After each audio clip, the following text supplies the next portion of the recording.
क्या आप Corel Draw को प्रोफेशनल्स की तरह यूज करना चाहते हैं? क्या आप चाहते हैं कि प्रोफेशनल्स की तरह कोरल ड्रा के टूल से आप बखूबी वाकिफ हों और इसको इंतहाई तेजी के साथ और प्रोफेशनली यूज करें? तो फिर ये वीडियो आपके लिए।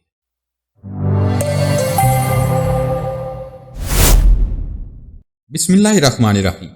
सबसे पहले हम एक सर्कल बना लेते हैं इस तरह से और इसको जल्दी से कोई कलर दे देते हैं। इसी तरह से इसके अंदर इंटरेक्टिव फिल से एक सादा सा सिंपल सा डिज़ाइन इस तरह से क्रिएट करते हैं। क्योंकि हम सीखना कुछ और चाह रहे हैं, इस तरह से इसको बना लेंगे। अभी हम इसकी कॉपी बनाएंगे और कॉपी बनाने के लिए जो ट्रिक प्रोफेशनल्स ज़्यादातर यूज़ करते हैं वो आपका जो कीबोर्ड है, इसके ऊपर जो न्यूमेरिक कीबोर्ड है उस साइड पर आपने जो प्लस का साइन है उसको प्रेस करना है इस तरह से। तो अब आपकी ये एक कॉपी इसकी बन चुकी है। अब आप इसको ड्रैग करके चेक कर सकते हैं इस तरह से।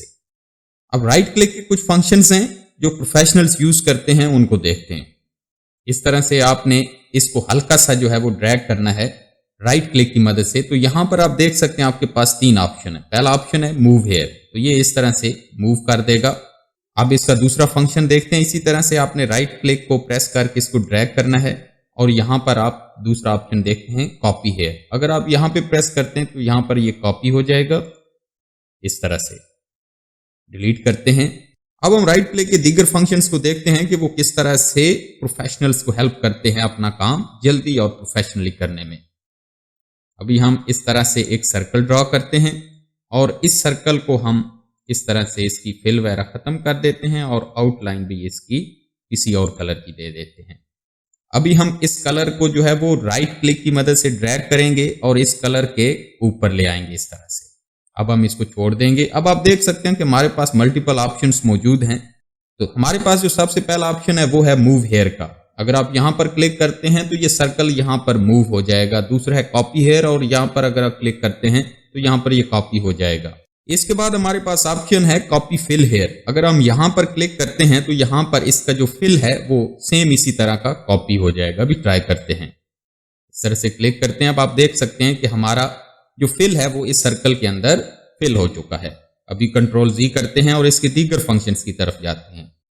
अभी हम जरा इन दोनों सर्कल्स की प्रॉपर्टीज को थोड़ा चेंज करते हैं ताकि जो नेक्स्ट हमारा इफेक्ट है वो बेहतर तौर पर हमें समझ आ सके। तो इसके लिए ज़रा अपने मेन सर्कल की थोड़ी आउटलाइन हमने बड़ी कर दी। अब इसको इसी तरह से ड्रैग करेंगे और इस तरह से हम कॉपी आउटलाइन पर क्लिक कर देंगे। अभी आप देख सकते हैं कि हमारी आउटलाइन की प्रॉपर्टीज यहाँ पर कॉपी हो चुकी हैं। कंट्रोल जी करके वापस आते हैं और अभी हम ट्राई करते हैं properties all. Copy all properties पर इस तरह से क्लिक कर देंगे और आप देख सकते हैं कि हमारी ऑल किस्म की प्रॉपर्टीज जो हैं वो अभी यहां पर हो चुकी हैं। अभी कंट्रोल जी करके वापस आते हैं। अब हमें अपना नेक्स्ट इफेक्ट जो है वो ट्राई करने के लिए इस तरह से एक इमेज की जरूरत है। हम इसको कॉपी पेस्ट कर लेते हैं। अभी आप देख सकते हैं कि बहुत बड़ी इमेज है और इसको इस तरह से हैंडल करना काफी मुश्किल हो जाता है बाज दफा। तो इसके लिए जो प्रोफेशनल्स मेथड यूज करते हैं, इस तरह से राइट क्लिक करके आपने इंपोर्ट पर क्लिक करना है या कंट्रोल आई की जो शॉर्टकट की है उसे प्रेस करना है और इस तरह से आपने जो इमेज सेलेक्ट करनी है उसको अपने सिस्टम से सिलेक्ट कर सकते हैं डबल क्लिक करके। अभी इमेज जो है वो लोड हो चुकी है। अब आप इसे इस तरह से रेक्टेंगुलर शेप के अंदर यहाँ पे ड्रैग करके रख सकते हैं। यहाँ पे आपने क्लिक बटन प्रेस करना है। अब हम इसको ड्रैग करके इस तरह से सर्कल के अंदर लेकर आते हैं राइट क्लिक की मदद से और जैसे ही यहाँ पर ये साइन शो होगा जो इस तरह से बैरल का जैसे साइन होता है, यहाँ पे हम पावर क्लिप इनसाइड कर देंगे। तो अभी आप देख सकते हैं कि हमारी ये इमेज रेडी हो चुकी है। अगर आपको ये टिप्स एंड ट्रिक्स की वीडियो पसंद आई है तो हमारे इस चैनल को सब्सक्राइब करें। हम इस चैनल के ऊपर मुख्तलिफ प्रोग्राम्स के हवाले से टिप्स एंड ट्रिक्स की और ट्यूटोरियल्स की वीडियोस अपलोड कर रहे हैं। बहुत शुक्रिया।